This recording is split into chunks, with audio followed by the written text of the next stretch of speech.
Isinulat ni Michelle Torres. Mahalagang kumain ng masustansyang pagkain.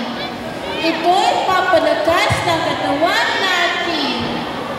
Kumain ng prutas at gulay upang humaba ang buhay. Kaheman ang kulay ng kalabasa, pampaninom ng matang puno ng sustansya.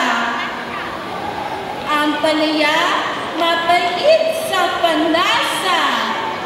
Ngunit marami na bitamina na may hatid na dagdag resistensya. Carrots na parang tatsulok ang hugis sa vitamin A. Ito'y sisig. Mansanas, ubas at saging, paborito natin kainin.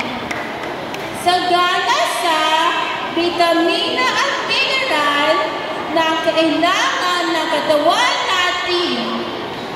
Orange para sa immune system, sa vitamin C, ito'y mataas.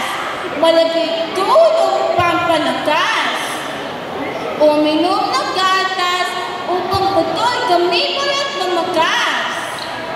Kaya halina't kumain ng mga masustansyang pagkain upang sumigla katawan natin at maging malusog sa araw-araw na gawain. Ako po si Denise Lorraine Santo Domingo Teves mula sa Our Lady of